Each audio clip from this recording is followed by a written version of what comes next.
Kun Suomi herää, avautuu yli 1 miljoona radiota. Hyvää huomenta. Kuuntelet Olka K-showta. Ja hyvää huomenta, Heikelä, Linnanahde, Korporaatio.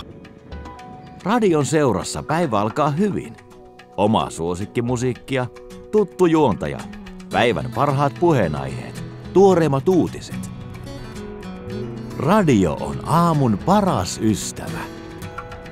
Kiva kuunnella tuoreimmat uutiset ja sitten oikeastaan noi aamuradiot, aamujuontajat, niillä on hauskoja juttuja. On aika paljon kivempi herätä radio kuin herätyskello. Ai aamun työmatka ilman radio. Ei tulis mitään, siihen on niin tottunut. Ai milloin kuuntelin viimeksi radiota? No just äsken. Aamuradio viihdyttää ja rentouttaa. Ja kun haluaa nauttia aamuradiosta todella rentoutuneesti, voi palkata oman kuskin. Ja kavereita ja naapureitakin mahtuu kyytiin. Roxette ja It Must Have Been Love. Meillä on soittaja linjoilla Annika. Mitä sulla oli mielessä? Ja kohta myöskin soitetaan yksi uusi julkaisu. Radio Aamu jatkuu virkistävänä radiopäivänä. Radio tavoittaa suomalaiset tehokkaasti myös päivän aikana ja piristää työpäivää. Aina me kuunnellaan radiota. Poppi soi. Ai mitä? Radio? Mähän kuuntelen aina radioa. Hei, tiesit sä, että kaupalliset radioasemat tavoittaa yli 3,5 miljoonaa suomalaista viikossa? Ja näistä lähes 1 miljoona kuuntelee radiota työpaikalla.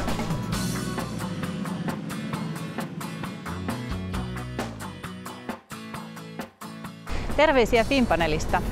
Suomessa mitataan radion kuuntelua tosi tarkkaan. Me lähetetään joka kuukausi noin 2 000 satunnaisesti valitulle suomalaiselle päiväkirja, johon ne merkkaa kaiken radion kuuntelunsa vartin tarkkuudella viikon ajan. Finnpanelissa tehdään sitten tämän aineiston perusteella joka kuukausi raportteja, josta käy ilmi, kuka kuunteli, miten paljon ja mitä kanavia. Ja kaikki tämä on tarjolla radiokanavien käyttöön erilaisiin tarkoituksiin. Radio viihdyttää kotona. Radio on tärkeä osa opiskelijan päivää. Myös päivällä Suomen kadut ja maantiet vilisevät autoja, joissa soi radio. Tunnin päästä. Ja tie 103 Vuosaaren satamattie ja Vuosaaren molemmat tietunnelit ovat edelleen suljettua. Tämä on ainakin eilen aiheutti tuosta iltapäivästä niin Itäväylälle. Check it out. Energin iltapäivä. Mira Kuronen. Radio Rockin iltapäivässä pääsee kohta ääneen jälleen viikon DJ-vieras. Kiitoksia Sami Kuroselle ja Katri Ylanderille päiväseurasta. Suomalainen radiopäivä huipentuu iltapäivään. Ostoshuippu lähestyy ja radioista loputkin avautuvat viimeistään nyt. Ja koko Suomi miettii, mitä syödä ja mitä ja mistä kaupasta ostaa.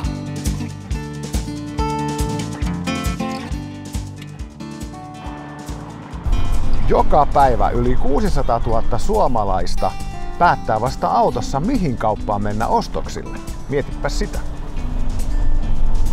Ja yksi radiomainos tavoittaa jo keskimäärin 500 000 suomalaista.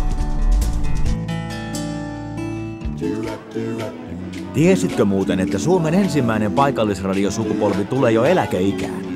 80-luvulla 3-40-pisten elämä mullistui, kun Suomeen tulivat ensimmäiset paikallisradiot.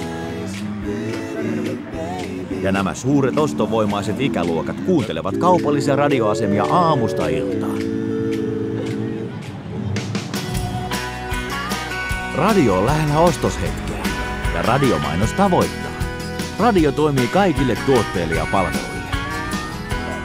Vision Nove lanseerattiin Suomeen pelkällä radiolla. Rainbown suurin myynti nousi radiolla 52% kesässä. R-Diku Radio. Isokin tuote mahtuu radioon. Voi sitä mainostaa vanhaakin tavaraa. Ja vaikka savupiippua, sillä siiden. Eniro 0100, miten voin auttaa? Kun radiomainos soi, niin soi palvelussakin. Kun haluat tavoittaa ihmisiä, ota radio mukaan, sillä radio on menestyjän media.